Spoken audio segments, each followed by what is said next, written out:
Welcome, everybody, to the American Space Museum. I'm Marquette, and we're so glad you're with us to stay curious with two veteran old-timers, I guess you'd say, of NASA, the Apollo shuttle program. We have Mr. Charlie Murphy right beside me. Hi, Charlie Murphy. Good afternoon. Great to see you. And we have Mr. Charlie Mars over here, who I refer to lovingly as our godfather of our museum. He's been involved with this museum since its near inception, and we'll talk a little bit about that. But we're blessed to have these two gentlemen with us on this day in space history, because these two men were involved in man's greatest adventure, Apollo 11, going on right now 53 years ago. Look up Apollo real time. We have it over here where Neil and Buzz and Mike just went into orbit around the moon 53 years ago and getting everything ready to go to sleep, actually, before they get in the lunar module, built with the help of our co-producer Marty Winkle over there. Hey, Marty. Marty was a lead electrical engineer on tail number LM5 of Grumman. And we're going to talk a little bit about that in space history, guys, because juxtaposed today is Apollo 11. The Apollo-Soyuz test project is in its fifth day in 1975, and we've got five space shuttles orbiting Earth on this day in space history with 27 humans. Not to mention 7 people on our International Space Station right now. And don't forget about them 3 Chinese orbiting Earth doing something. And you guys had something to do with each and every one of those events going on today in space history. Well, how does that make you feel, Charlie Murphy? Well, not very young. Okay. Those were exciting days, no question about that. It was. But we call people like you on Stay Curious our national treasures, and we mean that from our hearts and in a very serious way, because when I brag about more than 600 episodes of Stay Curious, I'm talking about us preserving the birth of America's space age, and right here in this delivery room, Brevard County. You're looking at 2 gentlemen here who were doctors in that delivery room, and Charlie Mars over here, that, like I said, has been involved in this museum for over 21 years as a museum. The U.S. Space Walk of Fame Foundation is where it started, Charlie, with our beautiful monuments and the one-of-a-kind Space View Park. And 20 years later, would you envision that we're doing Stay Curious, for example? Absolutely not. This would probably be the last thing I think I would be doing at this time. Mm-hmm. Well, come in about 2 decades of leading this American Space Museum. People love it. They know we're a nonprofit. They know we do the best we can, and it's a lot of it because of what you've done, Charlie. Well, a lot of help. I was kind of the catalyst that kept putting the right chemicals together, and we had a lot of luck. When we seemed to need something or somebody, it came. So from the standpoint of how did we all get here, it was a phenomenon all by itself. Indeed, as is the space program in some ways. People just show up and do the right thing, and bingo, we're 53 years later. Neil, Buzz, and Mike are getting ready for the important moon landing on the moon here. Charlie Murphy, tell us a little bit about yourself. Where did you grow up, and how did you get in the rocket game in a little thumbnail sketch? Okay, well, I was born in Orlando, so I'm fairly local. When I got out of college, I had majored in heating and air conditioning. And so my first job was doing heating and air conditioning. In fact, I did the restaurant at the Citrus Tower over in Claremont. And when visiting my aunt and uncle in Oviedo, their neighbor talked to me about some exciting things that were going on over at Patrick Air Force Base, and that I ought to go look into that. And so my wife and I talked it over, and I thought, well, it wouldn't hurt to check it out. So I went over looking for Northrop aircraft, and I stumbled into the North American Aviation Office by mistake. I got interviewed, and and got a job, and that was on the Navajo program. That was in September of 1956. Navajo, legendary intercontinental device there. There's a recreation of it outside Sands Museum Right, out there they did there, yeah. that's correct. I saw two men almost fight when one called to Never Go Navajo. That was Murphy Wardman about squared off. Got Yeah, another guy when Murphy said that. the range retired test number 21 because of the number of attempts that we made to fly that number. Anyways, like a lot of people that have worked in this business in those early years, I changed jobs a number of times, but as contracts changed and were canceled and new contracts came along, and the country decided to go to ballistic missiles instead of aerodynamic missiles. And so while I was doing work on a reentry vehicle program, my old bosses from North American Aviation called me and asked me if I'd like to go to work on the Apollo program. Mercury and Gemini had already been well underway. So when I started, it was not with the space program, it was with developing weapons. So I actually didn't get started on Apollo until 1963. And then I went to California, where I was assigned to work on the second stage of the Saturn V vehicle. Rockwell at that time had the second stage command and service module, and their Rocketdyne division had the engines on all three stages of the Saturn V. I transferred from California back to Florida in 1965 and was housed over in Hangar S. There were 5 of us that came down to set up our operation down here for processing the second stage. And in fact, we then, during the construction of the vertical assembly building, we were the first occupants in the Low Bay area. We moved over into Area M of the vehicle assembly building. What was that like to watch what's the largest one-story building in the world take shape? It was really amazing because that building, there are only 2 basic designs. There's a low bay design and a high bay design, and everything is a mirror image of those 2 areas. And all of the girders and everything were numbered and with letters and numbers, and it was like building an erector set. They put the whole thing together in by putting the pieces where they went. It was an amazing thing to watch it as it was assembled. That's probably kind of a pioneering idea at the time, Charlie Mars, wasn't it? No, I don't think so. I think it was one that had been in use other places in the world. And the guys that were putting the VAB together eventually said, why don't we take advantage of something sort of there? So it wasn't really their invention. But what I remember is going home State Road 3 in Titusville, 24 hours a day, they were pounding those damn steel girders in the ground, getting down to bedrock. And it just seemed to go on forever. Noisy. Bam, bam. Anywhere you were, you could hear them pounding those damn things in. Yeah, I watched them do that on the new bridge they're building on 405, and that's noisy enough in there.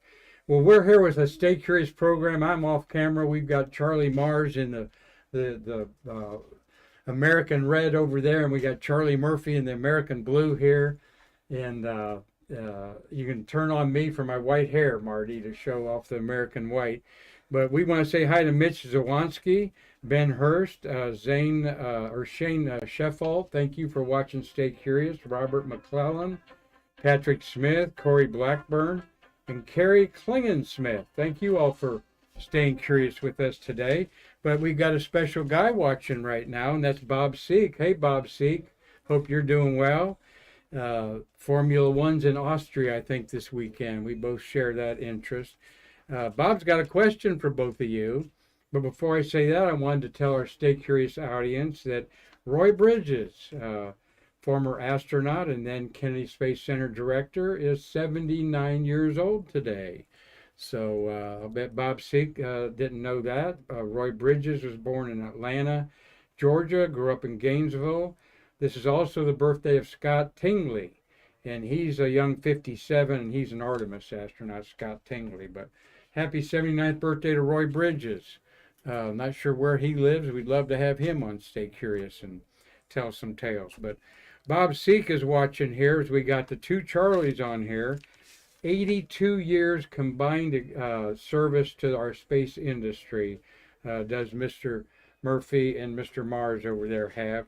And Bob Seek asked both of you, what was your, and Bob Seek, by the way, a launch director, NASA since Gemini, launched 57 shuttles. More importantly, I think he was a manager of the shuttle, whole program, putting it together, right, Charlie? Mm-hmm. You had a piece of that, too. So Bob Seek's asking, what was your defining moment as a worker during the program? Who wants to go first? Defining moment working during the program. A defining moment.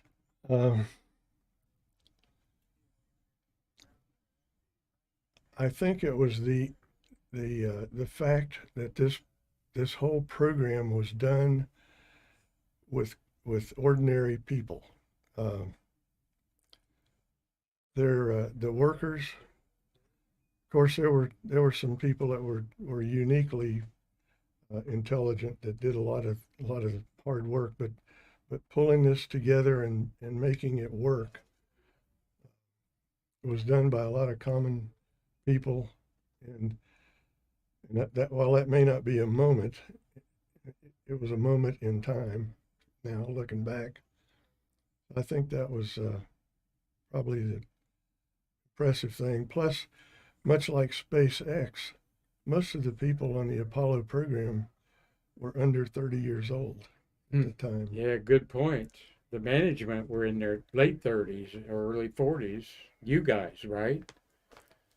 Yeah. 27. 27. All right. Charlie Mars, what Bob Seek wants to know, what's your defining moment in the Apollo program when 53 years ago, right now, they were orbiting the moon for the third time, Americans? Let me clarify. He wants to, as a worker. Okay. As a worker, what was your defining moment? All right, as a worker.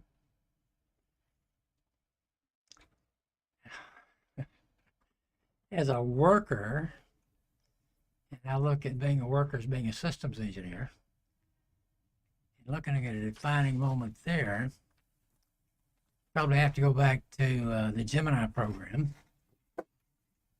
and Gemini 3. As a matter of fact, Bob, I think you were bio-med on Gemini 3, or was it after 3? But Grissom and Young flying the Young and maiden Grissom. flight.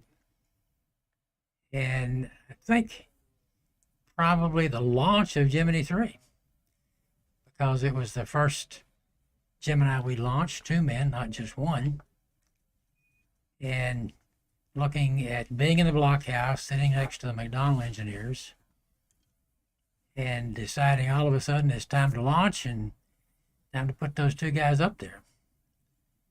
But I think the emotion, really, of looking around the blockhouse at the rest of the guys sitting at the console, and we were all system engineers. We weren't NASA and McDonnell or contractor or Martin in the Air Force. Mm-hmm. But everybody's sitting on a console and had a headset on. We were a team. And I think that's probably a really defining moment. You know, even though we had done things before as a team, but here we sat, the vehicle is launched, our job is now done. So to me, it was the launch of Gemini 3. That sounds like a good moment in space history for sure. Marty, we got any other comments? Not yet. Okay, thanks for watching, Bob. What would you say, Charlie Murphy, is the biggest challenge of your career? It probably was not on Apollo. It was probably on shuttle. and that was maintaining the sustainability of the program. All of the vehicles had been built. We had the threat of losing our sources for equipment, and making sure that we could sustain the program, because at the time, of course, I was looking at the program lasting a lot longer than it did. But I think that was probably the biggest challenge that I faced. All right. How about you answering that question, Charlie Mars? One of the biggest challenges of your career? Two, one personal, one professional. I think personally, my biggest challenge was being a part of Space Station Freedom. When Dan Golden decided they just wanted us to disappear, we had a program office there in Reston, Virginia. And our biggest challenge was how to get back to Florida, which nobody's going to help us. They just wanted all us managers to basically disappear. Huh. And fortunately, with the help of Bob Crippen and the number 2 guy at NASA, basically says, you pay your own way home. And we agreed to do that. 3 of us did. And then with Crippen saying, I have a job for you. Mm-hmm. And personally, Was that was the Crippen biggest challenge. Kennedy Space Center director? He was the director at the time. Yeah. Okay. But I think looking at a real challenge professionally, STS-1, the ground launch sequencer. And my take basically was get all the Rockwell guys and Martin USB and NASA together one morning and try and figure out where we were going. And the best thing I did was put Bob Seek in charge. There you go. You're the shuttle PE. You're in charge of this thing. Whatever you need, go get it done. Anyway, that was a smart decision there, Charlie, for sure. And that was, I think, one of the best things Bob did, along with a lot more. But early on, that was one of the better things. Yeah, that was people don't understand, everything being invented from ground up for the shuttle and all the logistics involved in there. I'm off camera, but and that's fine. But what I've learned in the 5 years I've been hanging out at the American Space Museum is a little bit about what an engineer actually is. And Charlie, you send these to me every day or two. I laughed my butt off on this one. Understanding engineers, okay? To the optimist, the glass is half full. To the pessimist, the glass is half empty. To the engineer, the glass is twice as big as it needs to be. And that really, to me, in a nutshell, talks about you engineers, me being a liberal arts journalist, photographer type of mind. So keep them coming, Charlie, because I read them. But that was a good explanation there, too, of what an engineer is. Well, let's talk a little bit. Any of y'all have anything commented you'd like to make about the Apollo 11? And 53 years later, you might be lucky if they even mention it on the news. But as a teenager, I grew up with it. I talked to you two gentlemen before we went live. It's the greatest thing I've ever seen happen in my life. And today, I don't know if it's lost or not. But what's your comment about it? Well, it's a shame that we haven't been back to the moon in 53 years. One of the stories I'd like to share with you has to do with low tech. Yes, please. During the early part of the Apollo program, we discovered at the Mississippi test facility that the anti-vortex baffles at the bottom of the S2 had been damaged. They were bent. And so we had to inspect those vortex baffles in the bottom of the hydrogen tank, and we were stacked and ready to go to the pad. And the way you get access to that area was through a telescoping device that mounted at the top of the tank. Well, obviously that couldn't be done with the stack. So we went to one of our engineers and one of our techs that could always come up with things. And they went down to the hardware store, bought a couple of ladders, some suction cups, and rigged up what we called a bat ladder, and put that to the sidewall with a vacuum pump to suck the suction cups against the wall. Proceeded down to the bottom, did the inspection, and fortunately we did not have damaged baffles. And so they were able to get back out, and we didn't have an impact to the schedule. So there were a number of things like that that people did that kept the program rolling. Ingenuity. One thing that I did a misspelling the other day, posting something on Tranquility Base, and I actually spelled it Tranquility. And I thought that's a kind of a what it was. We landed the quality that had to go in, the quality assurance, Charlie Mars, that I know you were involved with. That's why we did it. It was a tranquility at Tranquility Base. What do you think? Eventually, but there was an awful lot that went on just in the main processing. And even looking back, ahead, out of Apollo, but looking for shuttle, when Columbia first came, we didn't have it a day or two till we gave it right back to JSC, because there was so much damage, not just to the tiles themselves because of the flight, but a lot of the systems were not complete. There's a lot of ship short, flight hardware that was not available. There were a lot of open discrepancies against the systems in the vehicle. So when we gave it back, they kept it over a year. And it's the only vehicle we ever did that with. With a shuttle. With a shuttle. And, The Columbia itself. OB-102 Yeah. tail number on that there. But how about the Apollo program? looking at Apollo, the thing that we first had on one of the first Apollos, and we had even discussed at a design review, was the number of pyrotechnics being fired through one set of relay contacts. And for some reason, the design guys at both Houston and Downey said, this is fine, it's going to be that way. Sure enough, first test we ran at Kennedy, and this was unmanned, obviously, but they froze. They stuck together just because of the high voltages on there. And even after the panel had been sent back to the manufacturer, they claimed it was okay, because in the process, shaking that box itself, they had become disconnected. But eventually, hey Bob, everybody finally agreed we tried to fire too many pyrotechnics through one set of contacts and changed it. That was the first one that we had. But from that, going on into the manned vehicles, I was changed over to the lunar module just before Apollo 7. And then after Apollo 7 and getting into Apollo 1, back to Apollo 1,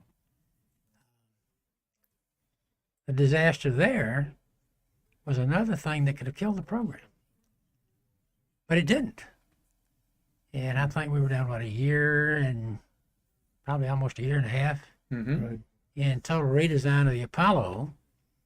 And then listening to Fred Hayes and the guys coming back on 13, if they had not gone back and redone all the wiring, made sure that there was no way that moisture could get in behind the panels, Fred doesn't think that ever came back with Apollo 13. Absolutely. Because the command everything command module was just full of water when they got in it due to condensation. And of course, when they fired it up, the big thing was, are the computers going to come up or not? And they did. So you Yes. look at everything that happened in both programs. Later, we had a benefit from having to redo a lot of things on both programs. And it was really a learn as you go. And I think a lot of that is still happening today on the new programs in place. However, they have a hell of a set of trend data that we all established from Mercury all the way up to the shuttle program and space station. That's right. Charlie Mars, 34 years working with every U.S. manned space program from Mercury to the International Space Station, but it was Freedom Space Station when you were involved with it. Also, we've done a program with Charlie about Vandenberg, Slick 6 out there, that Air Force was going to own Discovery and fly from there, and that never happened. You want to check that out on our Stay Curious here. And Charlie Murphy, 48 years veteran, worked on Navajo, Titan, Atlas, Minuteman missiles, like he said, on the early defense system. Both these guys, since the late 50s, working with our space program. And then later you were with Apollo and the space shuttle in there. Anyone want to comment about in 1975, 47 years ago on this day, was day 5 of the Apollo-Soyuz test project, where Charlie, you dealt with a lot of astronauts, and we were dealing with Russian astronauts for the first time. What was that like? What was the mindset? This was definitely an end of the Cold War as we knew it. Charlie needs to tell you that. I was lunar module in Skylab. In command service module was another guy, a fellow named Roger Gaskins, and Bob Seek, as a matter of fact. Okay. But Charlie may tell you more about that because he was still working command service module. Well, actually, I was still working the second stage, not We're going to part Saturn on V the second STP. stage. Yeah. So I'd forgotten about it. I thought you'd been over by that. no, I never worked on the command service module. So I'm not all that familiar. Which was with North American. ASTP. Well, as outsiders looking at workers and other people talking about it on there. That's true. Russia was our enemies, man. This was like, so what was that like? To have a moon race with them, because we talk about it all the time in our museum, where we were in a race with the Russians. They wanted to show communism was the better way of life, and if they would have gone to the moon, I don't know what would be going on. But Well, I've been listening to some of that Vance Brand who actually flew that flight, and some of the astronauts that worked with the Russians later on. It was a different community. Those guys were all in the science world. They were in the exploration world. They were pilots. They were all trying to do exploration, and it was totally separate from the politics of the game. I'm sure some of that bled over because of funding and because of scheduling and having to get the support from management. But if you looked at the astronaut corps itself, I think any of our guys that dealt with the cosmonauts, it's going to be very positive. You're not going to find anything negative with those guys working together to accomplish a mission. mm-hmm. Well, it's at some level, it was interesting to me that there is a camaraderie at a fairly high level between the Americans and the Russians. That struck me significantly at a flight readiness review where we were flying Russians on the shuttle. And so the head of the Russian group had a translator next to him, and everything that was being said was translated. Mm-hmm. And at a break, I walked out in the hall and was talking to one of our management people who was a retired general. And that Russian general came out, and they spoke to each other in perfect English, shook hands, and had an interesting conversation, which was really a surprise to me that these people are not strangers to each other. Yes, it is an interesting community, and 3 Russians are on the International Space Station right now, with 3 Americans and an Italian, and like I said, don't forget the 3 Chinese up there. Marty, we got some questions from. 2 questions. I have the questions first. All right. Putin fired the head of their space agency and put somebody from not from the, I guess the military or intelligence or something. Any comments on that? I just read about that. No, I haven't looked into it yet. Current event news if Yeah, someone's been yeah. fired from. Yeah, the head of their The head of the Russian Yeah, space. yeah. The guy that was vocal about. Scott Kelly. Uh-huh. He He didn't get along with Scott He Kelly. didn't get along with Scott Kelly, astronaut, on there. Seems strange, anyway. Well, we'll look into that for maybe Thursday. Stay curious, because Yeah. tomorrow we got 2 Grummies here. 3 will be Marty talking about the Eagle landing on the moon. We got another couple questions there, Two more Marty. questions. Yeah, Robert Law. Was the shuttle more complex a process than Apollo? Was the shuttle more complex of a process, or was Apollo? Both these guys will have an answer. Well, I would have to say the shuttle was, because it had more systems. It was a completely different vehicle, but it was pretty complex to operate. We had to change modes during flight, on the ground, different computer setups. It was quite complex, I thought. You agree with that? I think from the standpoint Charlie's talking about verification systems, yes. Now, looking at processing the hardware itself, solid rockets, yeah, they're a little more complicated to put together. But if you look at the Saturn V, all the way from command service module, lunar module, law that it sat in, the instrument unit, in the 3 stages of the launch vehicle, that was a complicated set of hardware to put together and make work. The most important thing about that is we didn't have to bring it back. Yeah. So that adds a degree of complexity on the shuttle that we never had to face early on. That's a good point. Yes. I heard a talk by a good astronaut, John Blaha, and shuttle commander, and actually was a mission specialist first, and half a year, 5 months on the Mir space station. He said to his audience, he doubts it'll be 100 years before anyone builds a reusable space shuttle because of what you're talking about, some of the complexities.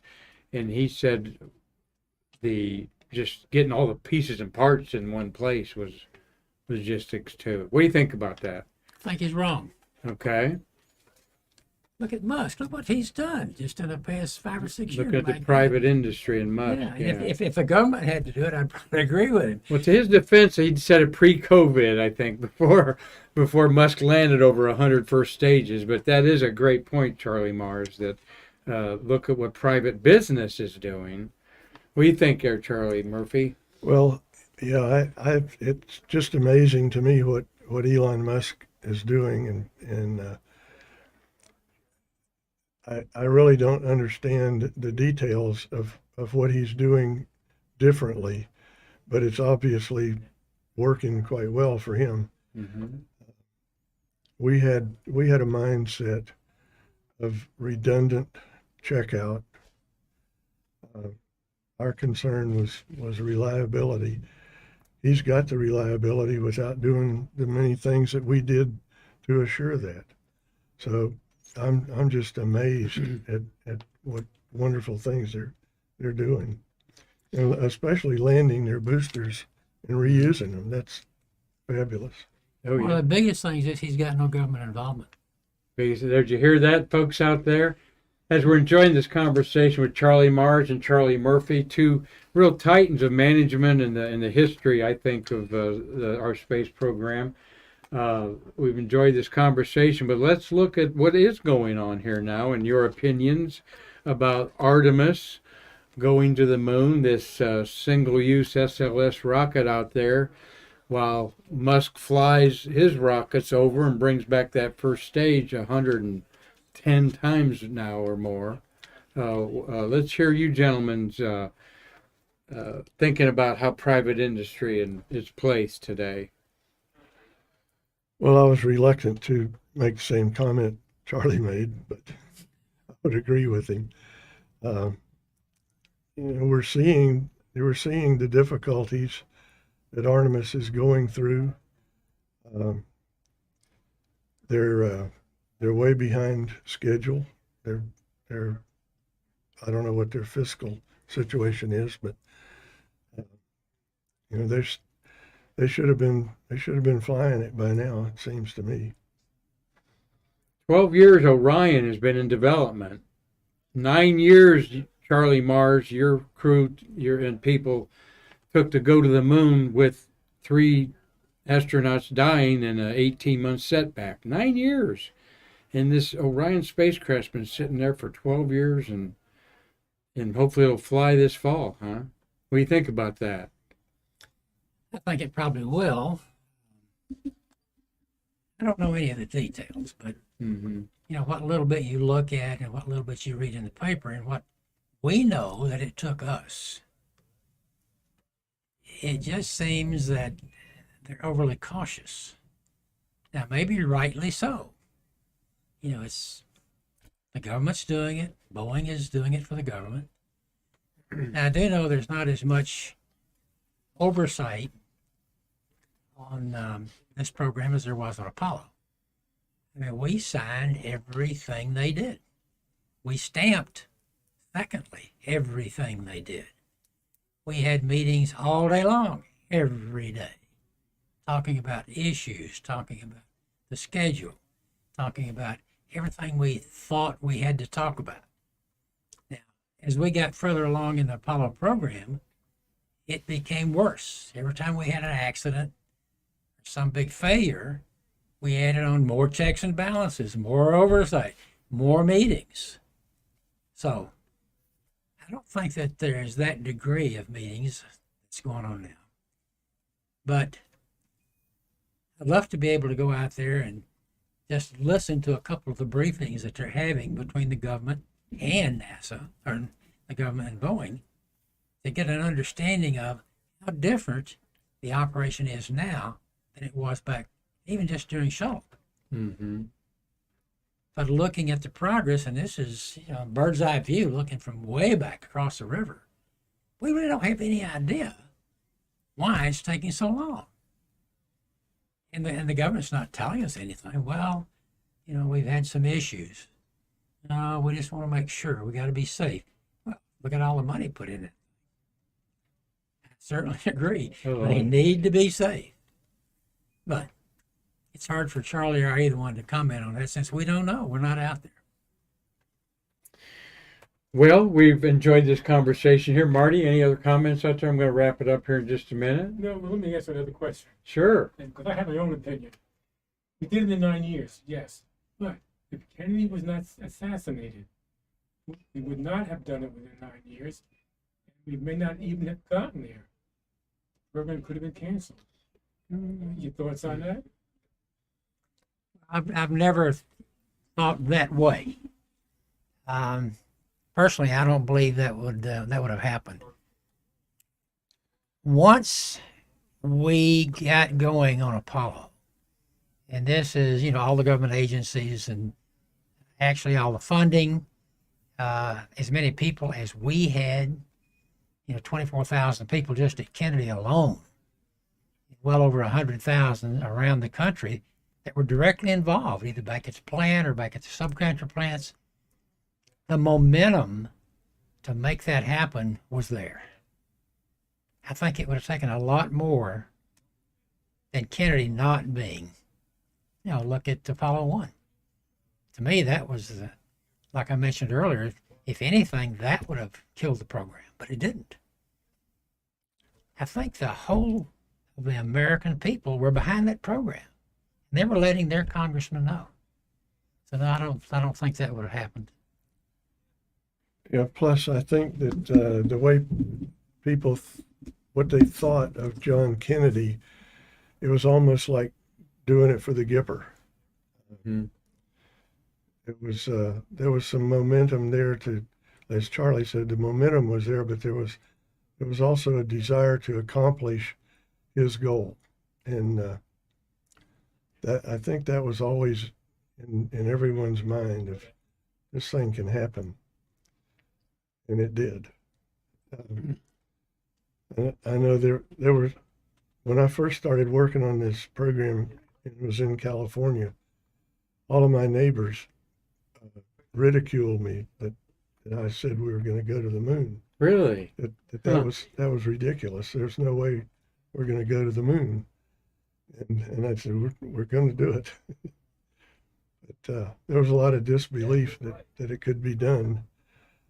And it was done. It's just a shame it's been 53 years and we haven't been back. Oh, amen to that. But, that's money, politics, more than what the science desire. And that's the last 3 or 4 presidents have all been going back to the moon and then to Mars. But if they'd let Werner von Braun had his way, we'd probably been on Mars in 1985, is what he was thinking on there. So, gentlemen, I'm going to ask you one kind of off question here. I'm pretty sure, Charlie Murphy, what you're going to answer is, what would you have done? What career would you have taken had you not gotten involved in NASA? Well, as I said, I was on a path when I got out of college to work in heating and air conditioning. Yeah. And I had started on that path, and it was almost by accident that I got into this business. And so Murphy Heating and Air all over Orlando. Well, Come and get it fixed here. I can see it now. One of the motivators for going over to Patrick was that in those days, people didn't have heating and air conditioning in their home. Yeah, right. And it was really expensive. And so in the job that I had, I would go to architects' offices, get plans, lay out a system, and try to sell it to the people building the house. And they weren't buying.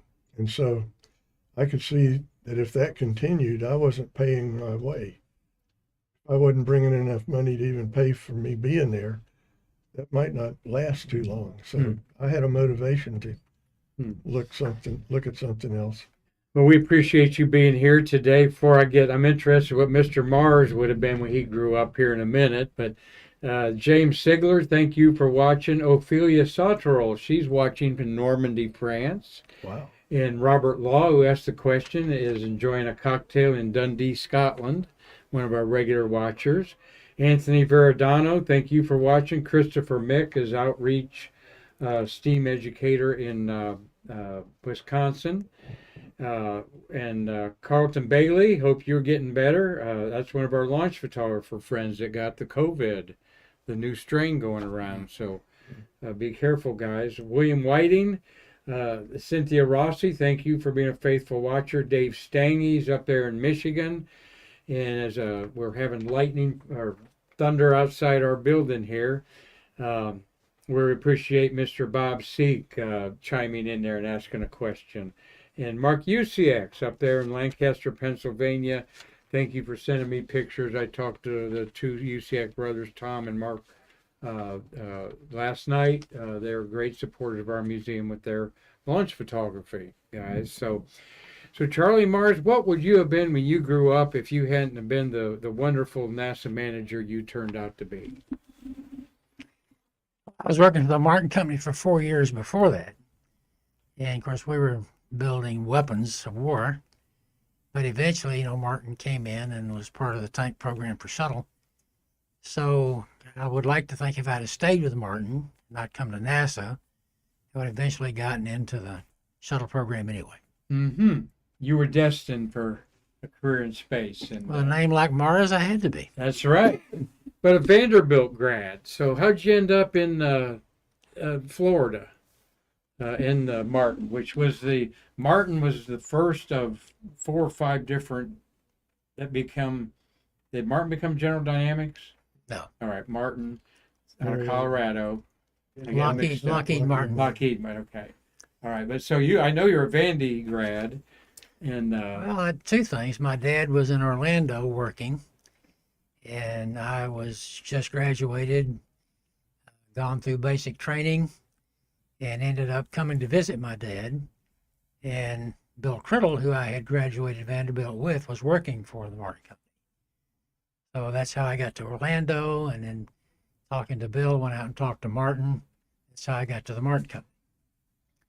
But going to NASA was the best thing I ever did, almost. Yeah. All right. And as we end our Stay Curious here, fabulous talking to these two gentlemen. Like I said, 84 years combined experience working for our nation's great space industry. What would you like to say to Stay Curious people out there as a parting shot there, Mr. Charlie Murphy? Stay curious. All right. Thank you. Yeah. Stay curious and stay interested in the space program. It's a wonderful thing to explore the universe. We've got the Voyager who have gone now for how many years? Yeah, about 48 years they've Voyager spacecraft. exited our galaxy, Uh-huh. and so we still don't know what all we're going to find out there in space. It's really an exciting business. Certainly is. Changed our lives exponentially every decade, it seems. And when was Voyager launched? About 1975 on a Titan III, I believe. Voyager 1 and 2. Yep, just about 10 miles behind us over here. Yeah. And there, yep, they've left the solar system, and Voyager 2's given us our only views of Uranus and Neptune. So we are closed at our American Space Museum until August 8th. We're excited about getting new carpet down and doing all kinds of new things. We know many of you have been in our facility here on Pine Street. This is our 6th location in 21 years as a museum. Charlie Mars, like I said earlier, has been our chairman of the board for a long time and has stepped down. But your leadership is what has made this museum, I think, very personal and certainly attracted me to be part of this. So, Charlie, what kind of parting shots do you have for this program today?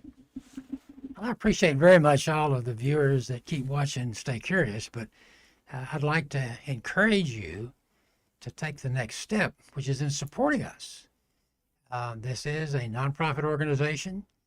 Fortunately, we have some very good auctions, which you can look at our website and see when those auctions are. Either bid on some of the items that you'd like, or just help us financially. That's my parting shot. Well, we appreciate that, and we have various ways to do that. Go to our website. There's a donate button up at the top of the website, and we have a T-shirt campaign going on. The Cali family, their fabulous artwork we have on 3 T-shirts, and we're coming up with other ways to sort of keep some income coming in here with some events we have planned here on the Space Coast.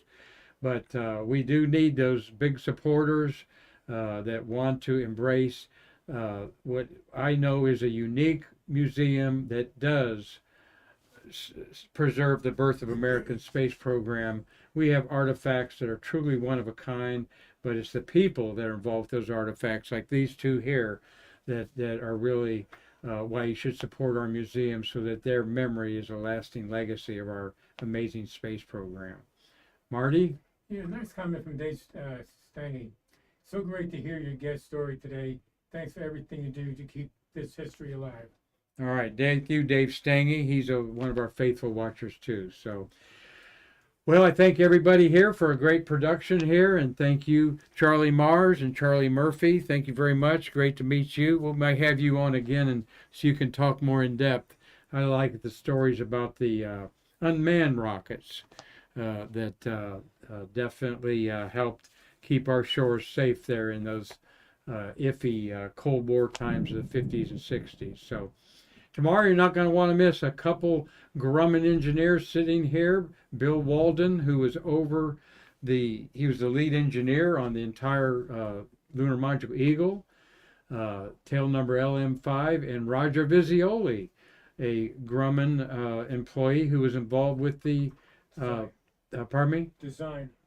Yeah, I was going to say he's involved with the designing of the lunar module, so you're not going to want to miss that. Thank you, Marty, for running our Streamlabs board and being involved. Thank you again, gentlemen. And I'm Mark Marquette, and we'll see you tomorrow with the Grummies to bridge the space between us.